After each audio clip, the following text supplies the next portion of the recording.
ఇందులో కొన్ని మనకు తెలియని ఉన్నాయి, తెలియని ఉన్నవి, తెలిసినవి కూడా ఉన్నాయి. ఒక 3 చదువుకున్నాయి పూట. మానవ ధర్మాలు అని పెట్టారే.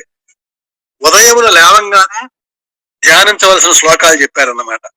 మనము కరాగ్రే వస్తే లక్ష్మి, కరమధ్య సరస్వతి, కరమూలే సీతాగౌరి మనం చదువుకుంటాం.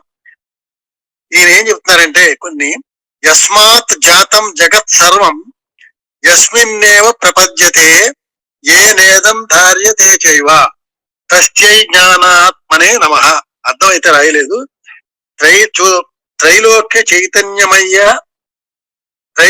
చైతన్యమయ ఆదిదేవ శ్రీనాథ విష్ణు భవదాజ్ఞయైవ ప్రాతః సముద్దాయ తవ ప్రియార్థం సంసార యాత్రాం అనువర్తయిష్యే.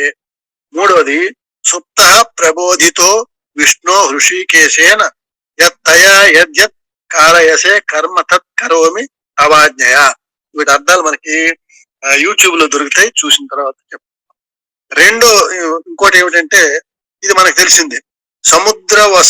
సముద్రవసనే దేవి పర్వతస్తన మండలే విష్ణుపత్తి నమస్తుభ్యం పాదస్పర్శాం క్షమస్వమే. ఇది భూ ప్రార్థన. మంచము మీద కూర్చొని చేతులు భూమి మీద ఆనించి చేయవలెను. ఎందుకంటే ముందే కాళ్ళు భూమాతకు తగలకుండా ఈ ప్రార్థన చేసుకొని క్షమ కోరుకొని అప్పుడు తర్వాత కాళ్ళు భూమి మీద ఉండాలి అని ఈ శ్లోకాన్ని చెప్పారు. అలాగే సూర్యోదయమునకు ముందుగానే నిద్ర లేవాలి తెలిసింది.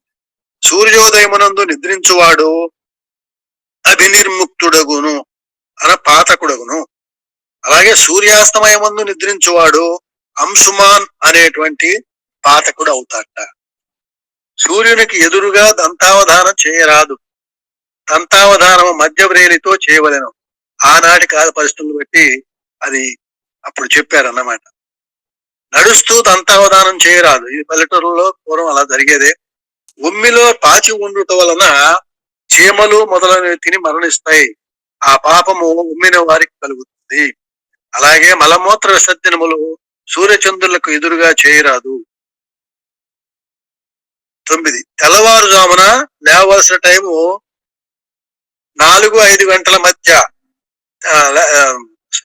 చేయవలసిన స్నానం అండి. 4 రకాల స్నానాలు ఉన్నాయట. ఉదయం 4-5 మధ్యలో అయితే ఋషి స్నానం అట. ఇది కూడా అందరికి చాలా మంది తెలిసిందే. 5-6 గంటల మధ్యలో చేసే స్నానం దైవ స్నానం.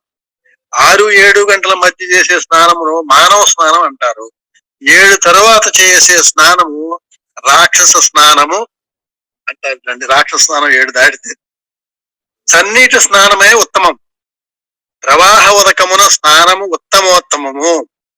నదులు ఉన్న చోట. చెరువులో స్నానము మధ్యమము.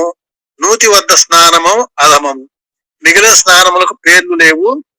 1000 పనులను మాని సకాలములో స్నానము మాత్రము చేయవలెను అని స్నానానికి ఉన్న ఇంపార్టెంట్ కూడా చెప్పారు ఇందులో. సాయిరాముడి 10 చదువుకున్నాం. కొన్ని తెలిసి ఉంటే మనకు కూడా కొన్ని పాటించవలసినవి పాటించగలుగుతాం. సాయిరాముడి చాలు.